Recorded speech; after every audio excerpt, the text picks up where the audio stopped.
He gets mad when I do this, but Mike's 60, man. I don't know. What do you guys think about it? Who gives a shit what I think? It's not my fight. Mike Tyson just made a big statement after Dana White gave him a tough reality check, proving he was right. If Tyson had retired at his peak, he would have been remembered as one of the greatest boxers ever, a true legend. He had the chance to go down in history for his incredible talent, but instead, he took a risk by trying to revive his career when he was no longer at his best, chasing past glory in his worst shape. But he basically said, I told him, Mike, you're basically 60 years old. And he's like, you honestly think this fucking kid's going to do anything to me? He's not good. He's not going to fucking knock me out. He's not going to do this. And you saw him. He tripped when he was walking down the thing. He had a hard time walking up the stairs. He had a knee brace on. And Jake Paul couldn't do anything to him. Dana White warned Tyson to think carefully, but he didn't listen. Tyson truly believed he could still knock people out in seconds like he used to in his prime. That was the Mike everyone feared. But now he has damaged his own legacy. By choosing to fight again, he ruined his future with his own decisions.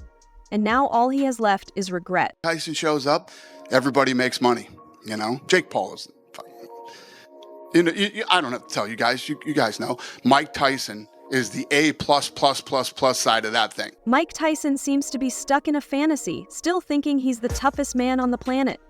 Mike, you're 58 years old, and the only thing you've knocked out recently is your own credibility after a staged fight. Put together a training camp and come in and, you know, I don't like to see guys fighting it. Be a 31-year age difference during that fight. Just, you guys know what I think of that. Jake Paul is 27. Mike, this is you're 31 years older. This isn't a fight. It's a disaster waiting to happen. Dana White probably hoped Tyson would still have some fight left in him, but instead, he had to watch as Tyson proved he's no longer the baddest, not even close. And if you didn't think that that's the way the fight, I don't know what people expected. You know, Mike's almost 60 years old. He's Mike Tyson, but he's 60 years old. Remember Tyson's comeback fight with Roy Jones Jr. in 2020? The one where he claimed he was still a beast? It was supposed to be just an exhibition, but Tyson ended up looking out of shape.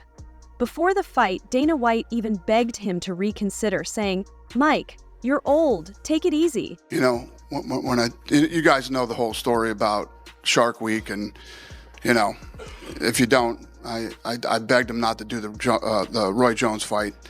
You're too old. I love you. I don't want to see you take any more punishment. So Tyson went into that fight acting like he could still knock people out, but all we saw was him struggling in the ring, looking lost. At 240 pounds, he was carrying extra weight, not just on his body, but in his mind. It was sad and embarrassing, yet Tyson still claims he could have beaten Jake Paul if he wanted to. Really, Mike, you couldn't even land a good punch or move your legs properly. This is the same Tyson who once terrified opponents just with a stare, and now he's a shadow of that man. Even after Dana White's reality check, Tyson refuses to see the truth. I was wrong. I told him, Mike, you're basically 60 years old. He's like, you honestly think this fucking kid's going to do anything to me? He's not good. He's not going to knock me out. And he was right. And let's not even get started on his Twitter rants. In the summer of 2023, Tyson spent his time complaining about his body breaking down and how he almost died a few times. He even talked about blood transfusions like it's some superhero story. Mike, you're not Iron Man. You're a 58-year-old man who's lost touch with reality. Everyone can see it. You're done, still holding on to a past you can't let go of. What did you expect? Seriously, when you stayed home and you turned on Netflix that night, we were like, holy fuck, I'm about to see the greatest live sporting event of all time. No, you fucking did not. You got exactly what you thought you were gonna get. Then there's the Shark Week incident. This one's unbelievable. The man who once terrified every boxer on the planet was now threatening to hurt people on a boat just because they asked him to go shark diving. What happened, Mike? Where did all that tough guy energy go? All that's left is a bitter old man who can't control his temper. Set him up on Shark Week. He got paid good money.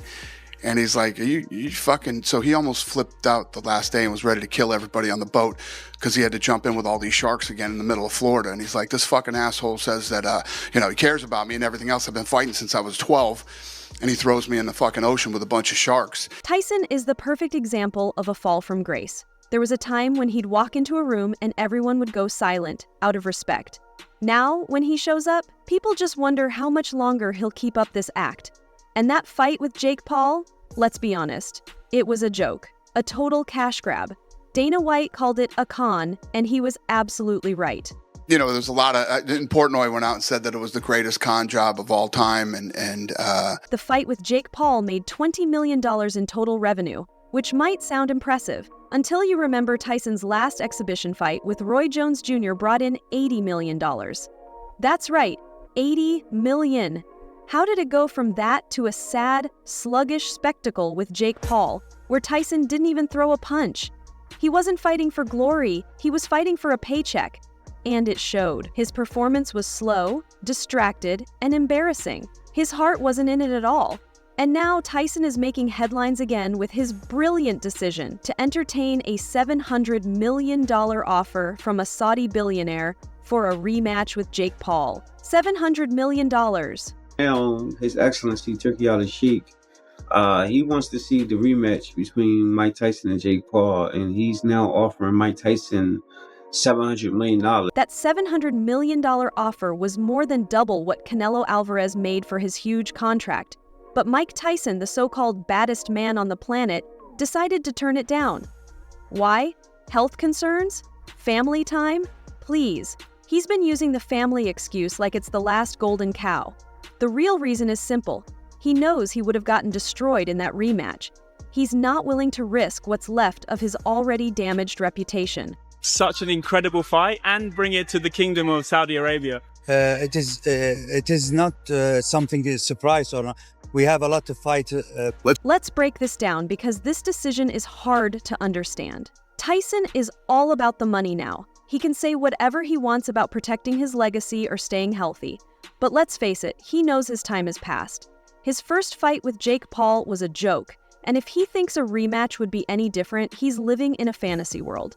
Tyson hasn't been in his prime for years and his body is falling apart, so he made the smart choice to avoid being embarrassed again. He couldn't risk the world seeing him as a washed-up joke. His career is already on life support, and that rematch would have been the final blow. And for Netflix, this thing was brilliant because you knew it was going to pull a massive number because of Mike Tyson, right? And to be fair to Jake, you're going to tune in to watch him get knocked out, hopefully, right? That's what everybody wants to see. Let's talk numbers. Tyson's biggest paycheck ever was $30 million for his fight against Lennox Lewis in 1999, back when he was at his peak and people actually feared him. Now he's turning down a $700 million offer, which is more than he made in his entire boxing career. Are you serious? That's an offer any sane person would jump at. But no, Tyson didn't want to ruin his legacy. What legacy? The only thing left of it is a decent documentary and some punch-drunk interviews. And here's the kicker. Jake Paul is laughing all the way to the bank. His boxing career is all about viral moments, and in 2023, Jake made $45 million from social media and these circus fights he keeps putting on. My biggest problem with the Jake Paul thing is, and how this plays out, is when he actually fought somebody who was a boxer, who had the same type of record he has, who is his age, Tommy, and who is his size, he lost. Meanwhile, Tyson, once a legend, is barely making anything close to that. The sad truth is, he would have just shown up for the paycheck while Jake Paul played the drama and hype for all it's worth. It's almost sad how far Tyson has fallen, but at least he wasn't fooling Dana White. Dana, as blunt as ever, called Tyson out for being irrelevant.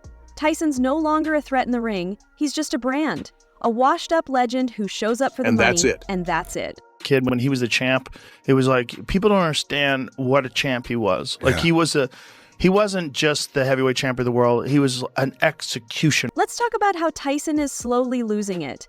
The man who once terrified people now shows us how fragile his mind has become. Remember the Shark Week incident when he threatened to kill everyone on the boat just because they asked him to go shark diving? Really? Is this the same Mike Tyson who used to be a nightmare in the ring? Now he's just a shadow of that tough guy image. He's not scary, he's just sad. Tyson made $20 million from that fight, which sounds like a lot, but it's nothing compared to the $700 million offer from Saudi Arabia he turned down. He didn't want to risk more humiliation. Wasn't the Tyson-Jake fight, wasn't that amazing?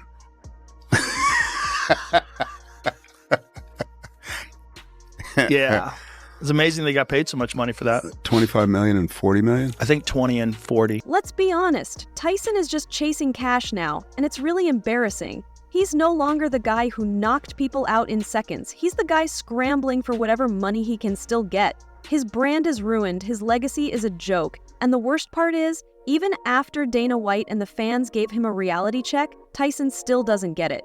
He's out here pretending to be a champion, but every time he steps into the spotlight, he just reminds us of how far he's fallen. Tyson's no longer a fighter, he's a washed-up sideshow, and it's time we all admit it. Thanks for watching. Like, subscribe, and stay informed. Stay tuned for more updates, and let's keep our news accurate.